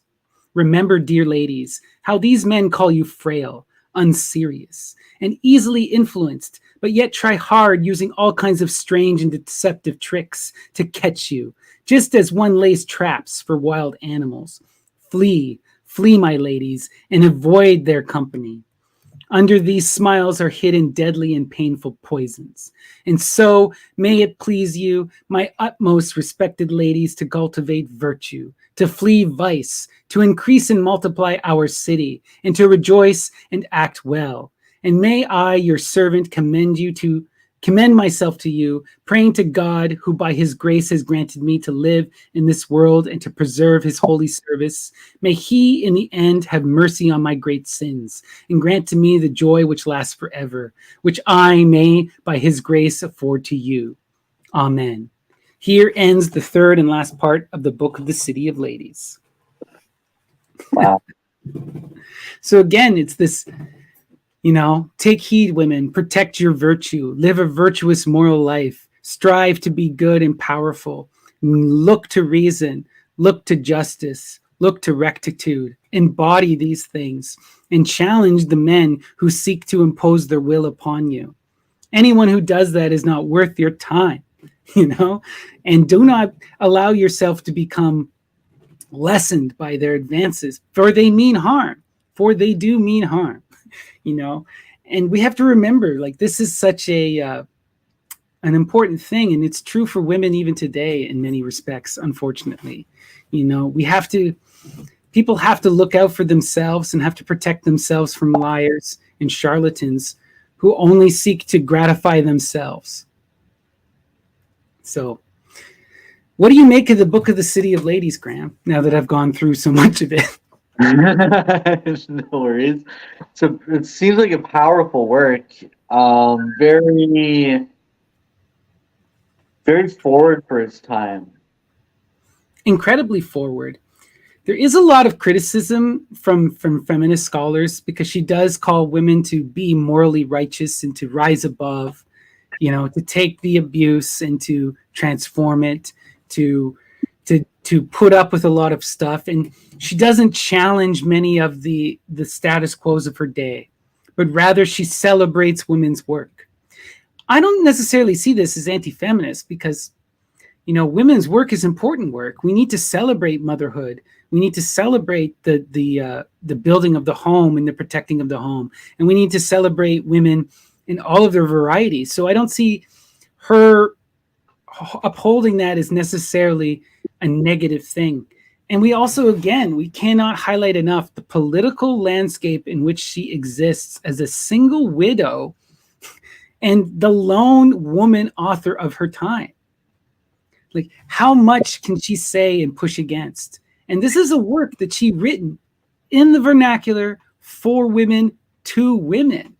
This was such a dangerous thing she was doing. And she was celebrated for it. It could have easily gone the other way. Mm-hmm. And this is a book that remained in constant print until the 16th century. And then it was out of print for a short period and immediately brought back into print in the 18th century. So, the 17th and 19th centuries. But the point is that it's largely, and it's remained in print ever since. So this is one of the most celebrated medieval works. And it's even sometimes considered like right on the cusp of the Renaissance. Christine is really alluding to the birth of the Renaissance that comes at the end of her life, and is really this incredibly forward-thinking and powerful, powerful person. And there's a reason why she's still talked about and celebrated so much in medieval literature and in feminist circles. So following directly up with this work, not even a year later, the same year, Christine writes The Treasure of the City of Ladies, or the Book of the Three Virtues, which is an even more, like, a lot of people have a lot more issue with this book than they do with the Book of the City of Ladies. I'm only going to include a few passages. It's very much a moral, it's like a moral treatise of her time.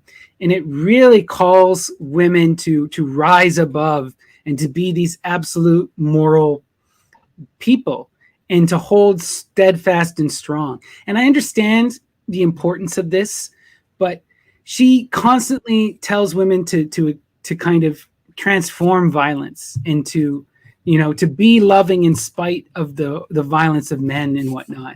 And I can understand why people in a modern audience would take issue with this.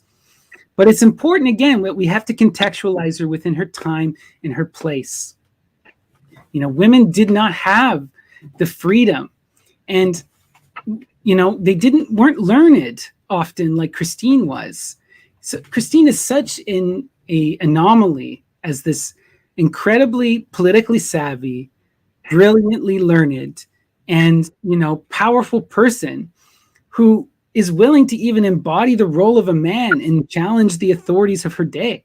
So not everyone can do that. And a lot of scholars have pointed this out. She undergoes this process of becoming a man and really embodies this duality of her nature of being both male and female. She does not tell women to do the same, and I wonder why that is. And I think a lot of that is political, because she, again, had created this role of herself as this Sibylline oracle, as this modern oracular force, as this woman knight of wisdom who was bestowing her knowledge on everyone.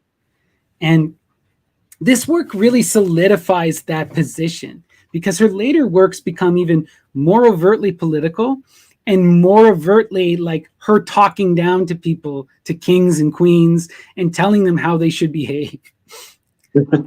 So I did include a few passages from this. After I built the city of ladies with the help and the commandment of the three ladies of virtue, reason, and rectitude and justice, in the form and manner explained in the text of that book, and after I, more than anyone else, had worked so hard to finish the project and felt so exhausted by the long and continual exertion, I wanted only to rest and be idle for a while. But those same three ladies appeared to me again, and all three lost no time in saying the same kind of thing to me. What, my studious daughter, have you already put away the tool of your intelligence and consigned it to silence? Have you let your ink dry and abandon your pen and the labor of your right hand when you used to take such pleasure in it? Do you now intend to take seriously the propaganda of laziness, who, if you are inclined to believe it, will sing sweetly to you? You have done enough. It is time that you had a rest. But don't you know that, although after great labor the wise person rests his mind, now is not the time to abandon good work. It is not like you to be among those who give up mid-course. The knight who leaves the field of battle before the moment of victory is deeply shamed. For the laurel wreath belongs to those who preserve. Now stand up and make your hand ready. Go out of the ashes of indolence. Wow. That's a great line, eh? Yeah. So I really love this work, though, because she's very self-critical in it. So she does all of this in the book of the City of Ladies, transforming herself into this, person who is learned and has received divine wisdom from the goddess and now can bestow it upon us. And you would think that after doing that she would immediately act in this way, right? As this Sibylline figure who has the knowledge, and knows what to say. Nope, not Christine. She immediately chastises herself. And she goes even deeper with this chastisement. The entire first chapter is her just being overtly critical of herself. Oh, pitiful woman, you are so blinded that you do not perceive your great peril. The cause of it is great pride, which, because of the vain honors that surround you, overrides all reason in you, so that you do not imagine yourself to be only a princess or a great lady, but like a veritable goddess in this world. Oh, this false pride! How can you tolerate it in yourself? You know very well from the report of the scriptures that God hates it so much that he cannot endure it. For because of this, he exiled Lucifer, the prince of devils, from heaven into hell. And he will undoubtedly do the same to you if you are not careful. So I wonder too how much of this is antiphrasis, but I see a lot of, she's so critical of pride, and I think she's very self-aware too of the fame that was being put upon her, and how that she was no longer being seen as just a noble woman, but as this knight, as this muse, as this Sibyl. And she wanted to be very cautious of this and remind, because a lot of men were very angry at her and were trying to point out that, oh, she's just a woman. So if she comes out and says, oh, I'm just a pitiful woman, she prevents that criticism too. She's such a politically astute person. We can't forget this. And we have to read so much between the lines with Christine.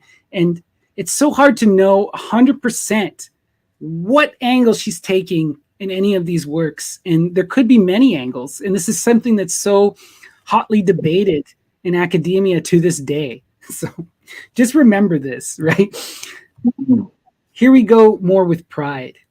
O pride, root of all evil. Certainly I know that from you spring all the other vices. And I can recognize this in myself, for because of you, and not for any other reason, I often fly into a rage, desiring vengeance, as I recently did.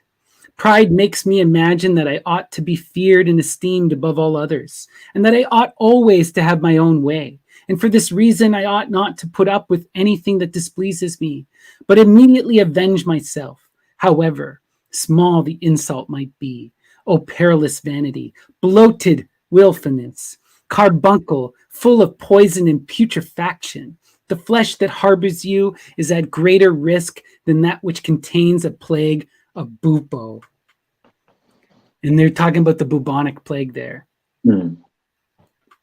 So she's very aware of how pride can destroy one.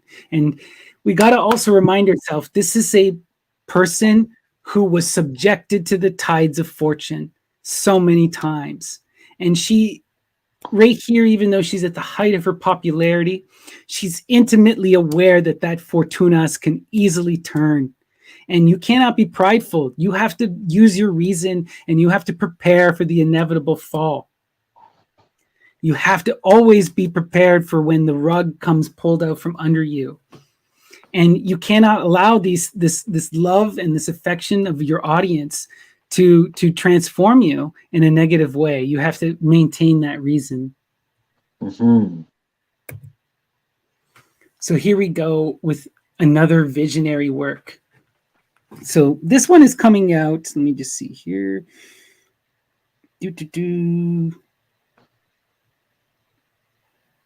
So this is again in 1406.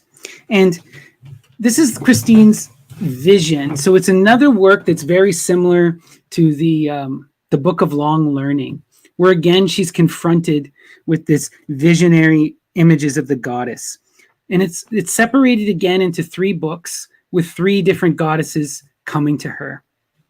And book 1 deals mostly with the political crisis in France that was happening at the time, namely the insanity of Charles VI, that created this power vacuum in the structure for leadership between the king's brothers, uncles, and cousin. Book 2 focuses more on the narrator and her dealings with the Dame of Opinion, which is one of the women who come to speak to her, and her troubled relationship with Dame Philosophy. And it's kind of like philosophy and reason and opinion is sort of rectitude, but they take on a varying different roles, where opinion is kind of reminding her and showing her all of the various public representations of her, because she has become so famous at this time in her life that she gets widely ridiculed as much as she's widely celebrated. And this is very, very painful for her. Book 3 focuses exclusively on Christine, and we see glimpses of her real life and events in her life that shaped her writing. And she talks a lot about her personal struggles and losses. And the entire work is sort of a journey from chaos and uncertainty to this connection with Lady Reason and the internal way, this internal virility, this ability that through reason you can consistently transform yourself. And that reason protects you from all of this. It protects you from pride, protects you from greed, protects you from vanity, and will protect you from outside critique, because you know that you're correct. And it's such a important, powerful person in all of her works is Lady Reason or Lady Philosophy. Okay. So here's a passage I wanted to include. This is from a biography that I was reading about her that talks about also at this time, Christine was she writes about this establishment of this order. So I'm just going to read this passage. And there's a lot of debate about whether or not this truly happened. As soon as Christine falls asleep, she has a vision, as might be expected under the circumstances.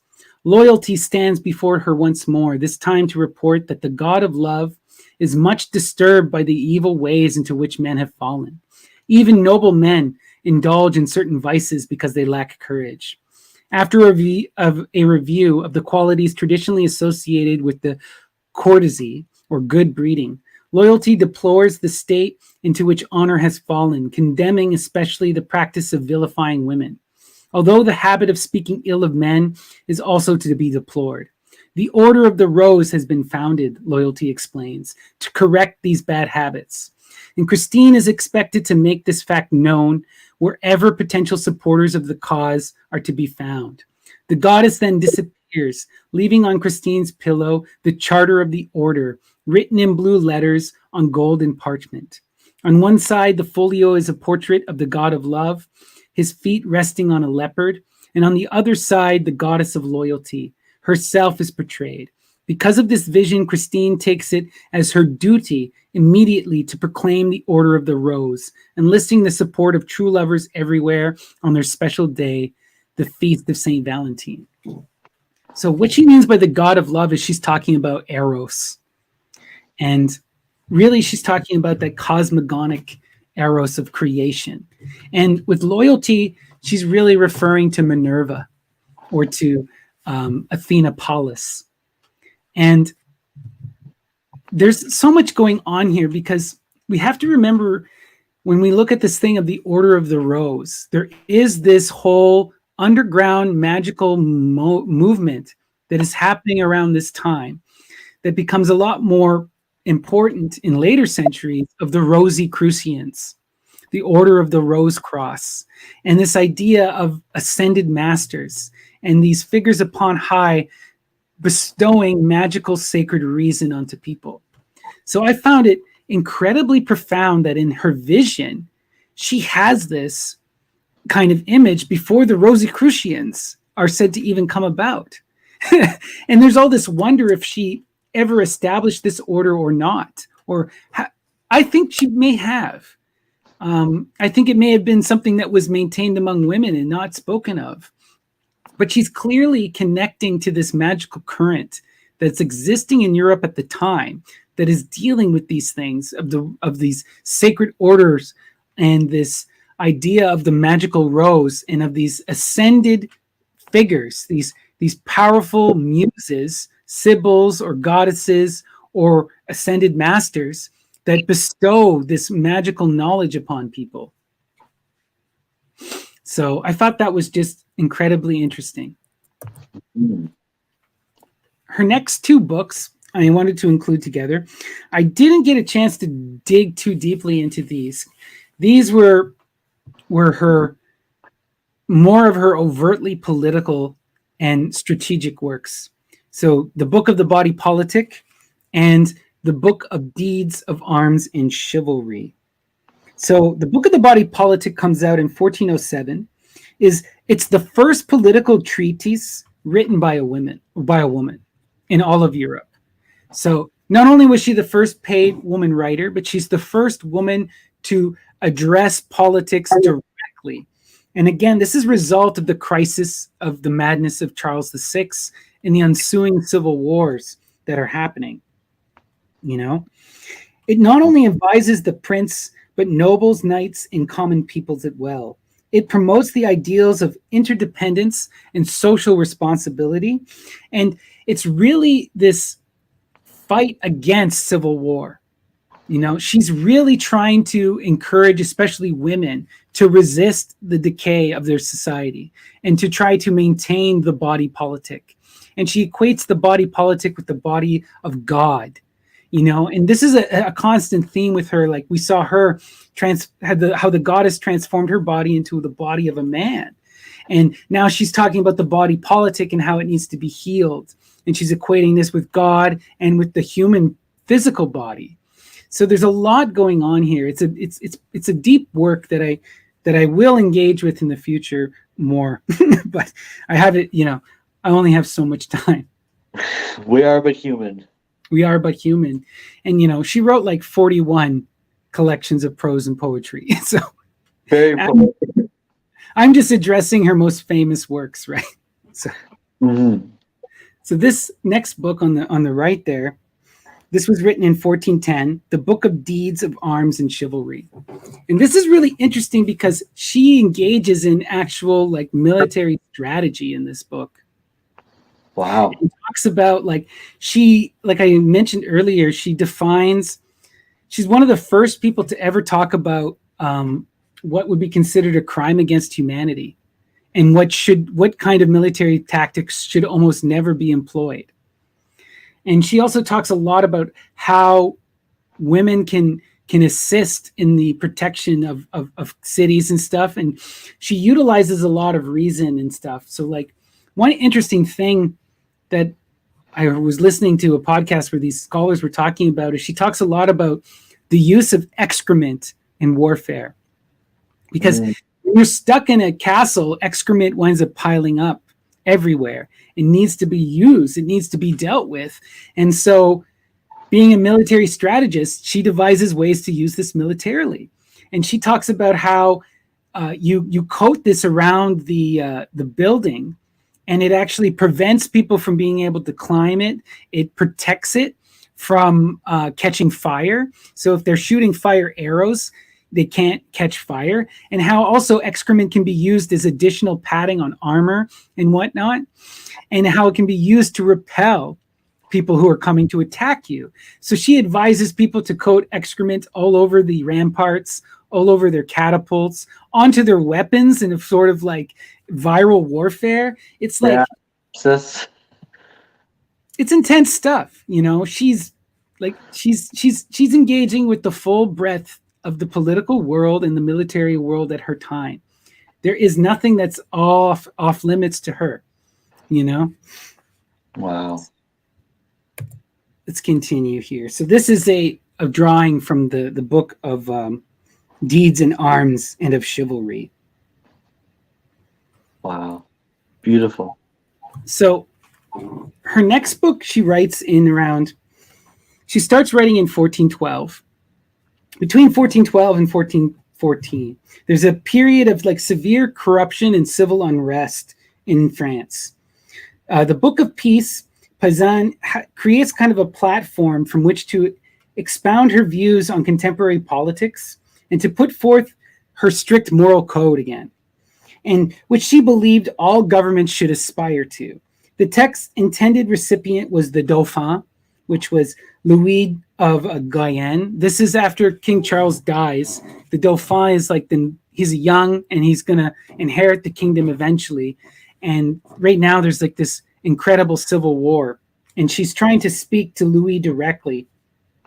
And Christine felt that Louis had the political and social influence to fill the void left by years of incompetent leadership.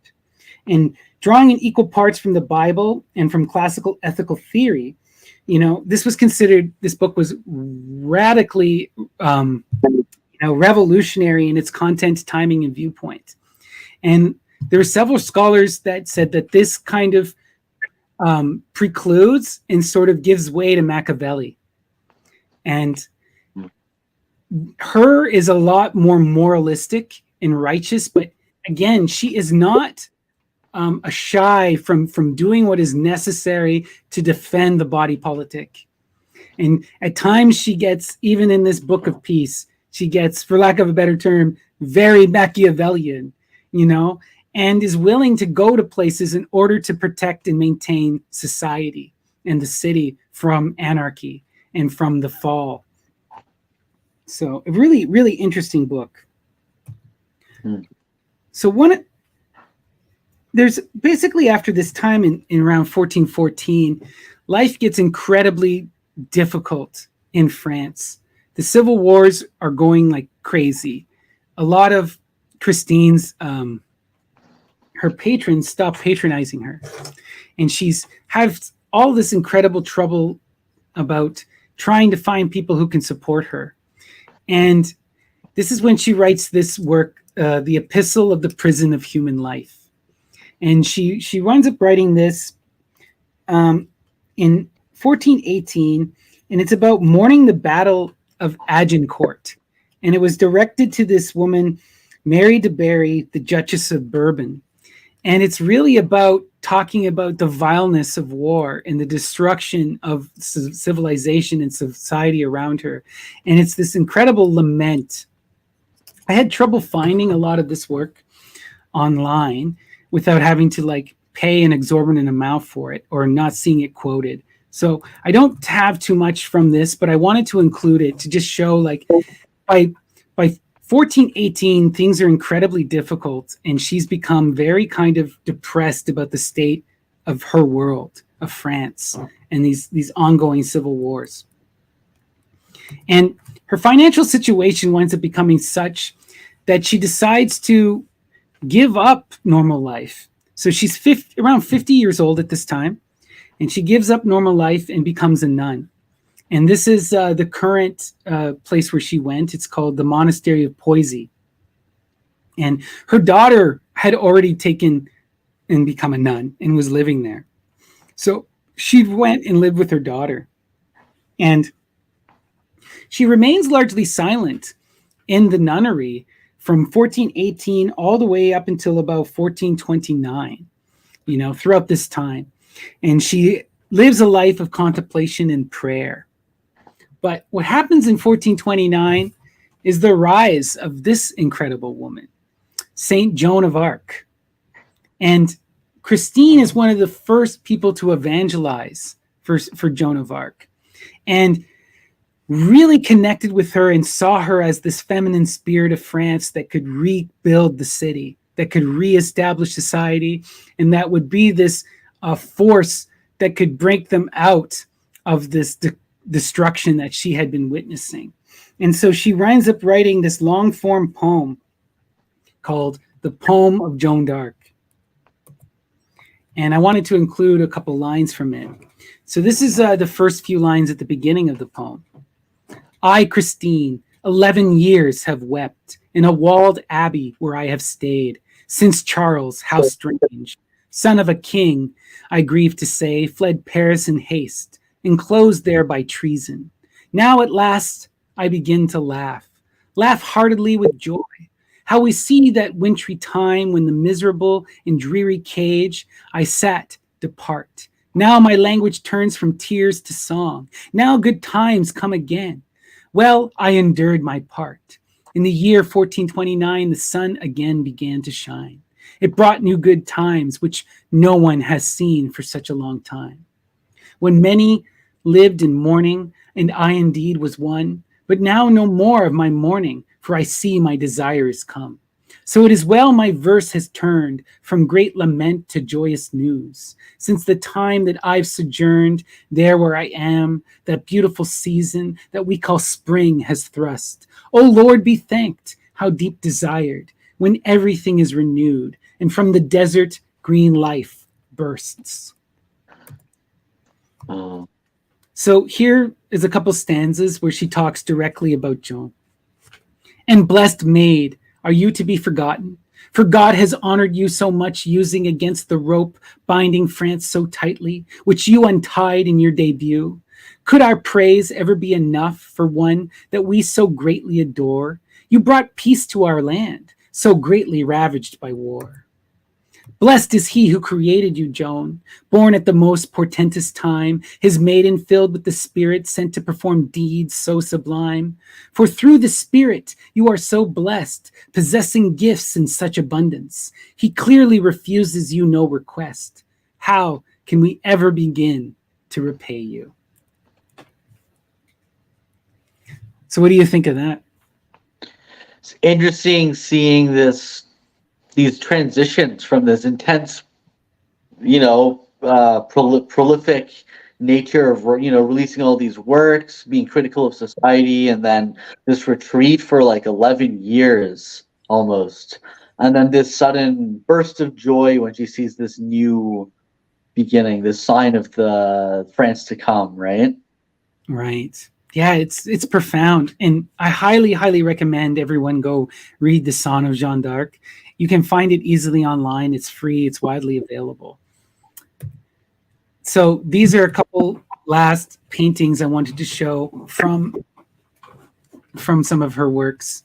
This is the goddess bestowing their knowledge upon Christine as well as the entire court. Here we see Lady Reason and the goddess Minerva, and there's Joan of Arc, and there is these kings, and they're all receiving these wisdom from these divine heavenly beings.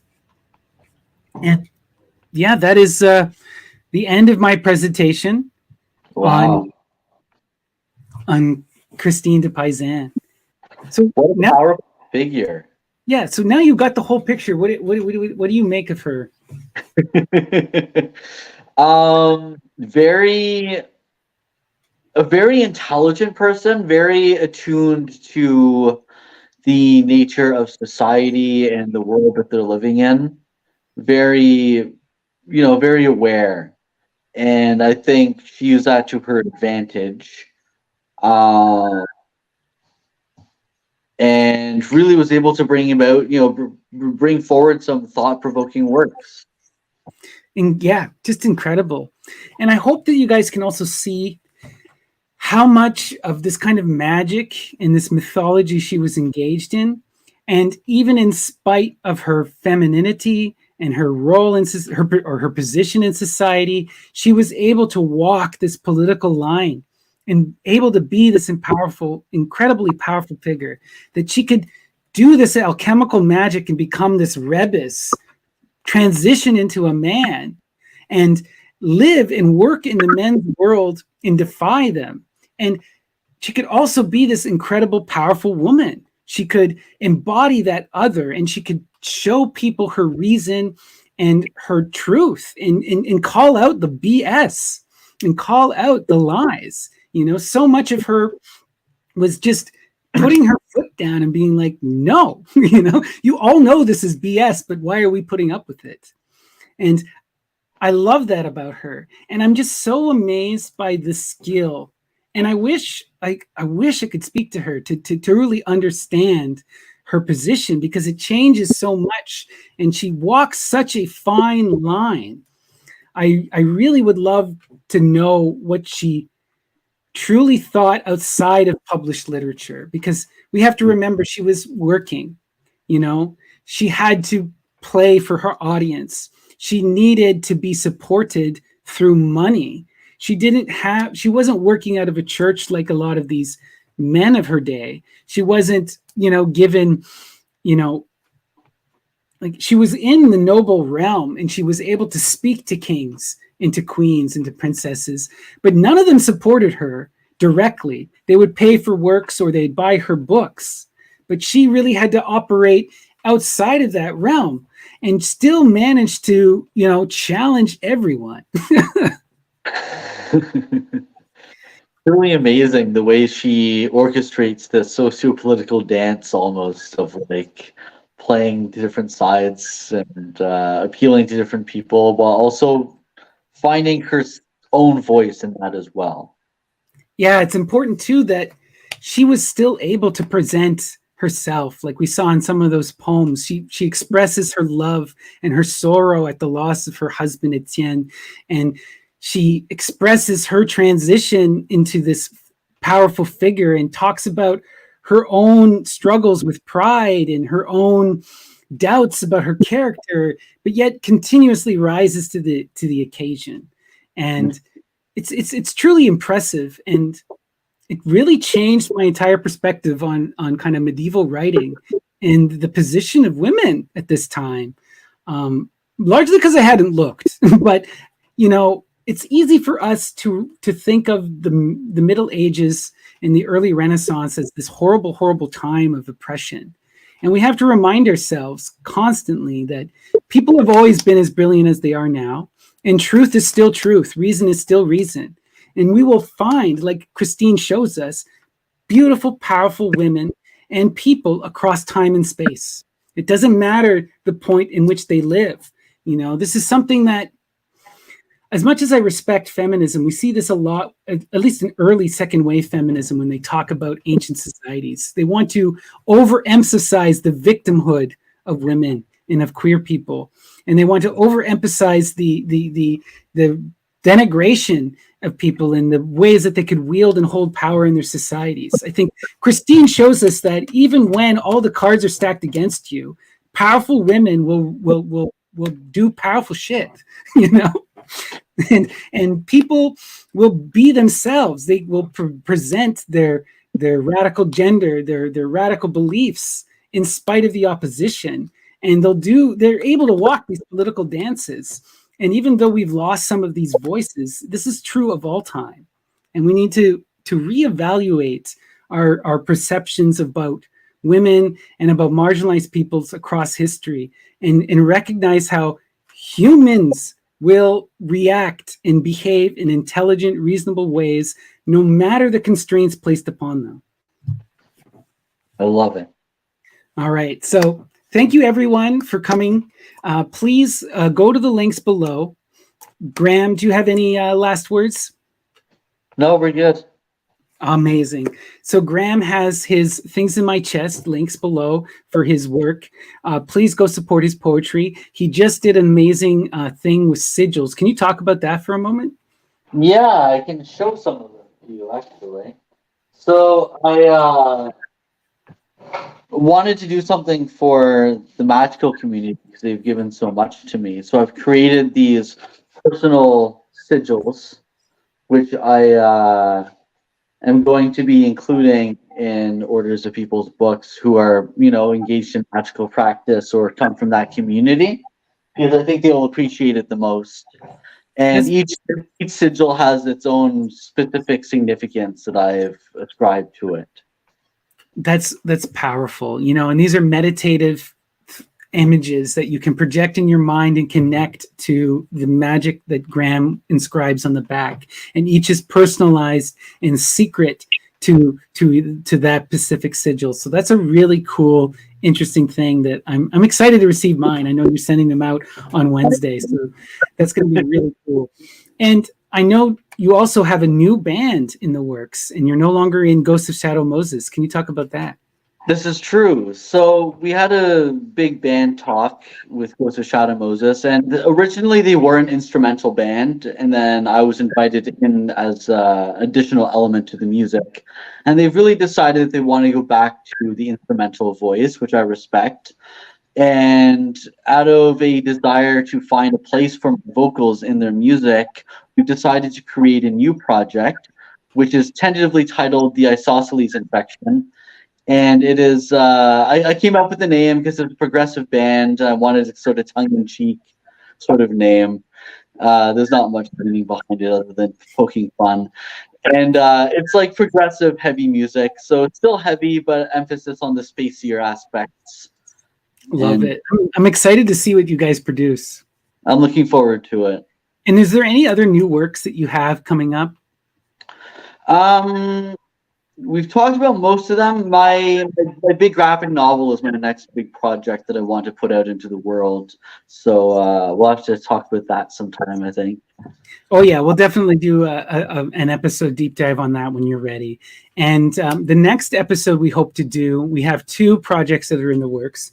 We're doing a follow-up with Gast Boucher, where we're going to be interviewing him. So as we talked about in the episode, Gast is ill, and he's not able to speak directly. So we are going to write a series of questions and then get his answers. And then we're going to do an episode where Graham and I read the answers and we discuss. And that should be a lot of fun. And then on top of that, Graham, you're working on an episode on Aeschylus. I am, on Aeschylus and his work, the Oresteia, specifically. That's going to be incredible. So for those of you who aren't familiar, Aeschylus is the godfather of Roman tragedy, widely considered the greatest playwright of the Roman era. Aristophanes brings him back in frogs. So Dionysus even selects Aeschylus. So remember that. And You're So, telling me he's the first person to have two people on stage. Is that so not correct? he invented the notion of the second actor. Before Aeschylus, there was the actor on stage and the chorus, and they would interact, and that would be it. Whereas he said, there needs to be more to this. There needs to be another level of interaction, and he brought in additional characters into plays. And we know, like, for those of us who study the Greek mythology, the tragedies, the goat song, this was done at the at the ceremonies to the god Dionysus. These contain the mysteries, and you've even written poetry about this. So this is going to be a really fun episode. I'm excited. So those are our 2 episodes that we have in the works. We have more things coming. I have plans on an episode talking about Genesis Peorage and their work with their partner Lady J and the whole idea of the Pandragine. I have another one that I'm working on about Edgar Allan Poe's Ligeia. So Poe is such an incredibly huge figure that we're going to do several episodes on Poe over time, but the first will be on Ligeia and his connection to the muse. So that's going to be a lot of fun. So stay tuned for those. Last but not least, like and subscribe. Check out the links below. We have a Ko-fi and a Patreon. The more you support us, the more of this great work we can do. So peace, love, hail Satan. Thank you guys so much. And we will see you next time.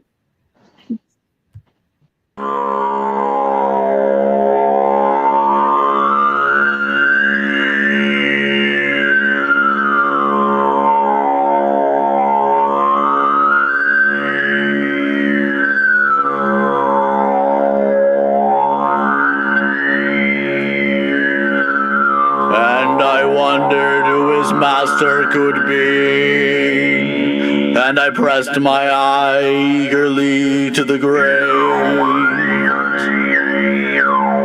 and I wondered who his master could be, and I pressed my eye eagerly to the grave, and I wondered who his master could be, and I pressed my eye eagerly to the grave, and I wondered who his master could be, and I pressed my eye eagerly to the grave, and I wondered who his master could be, and I pressed my eye eagerly to the grave, and I wondered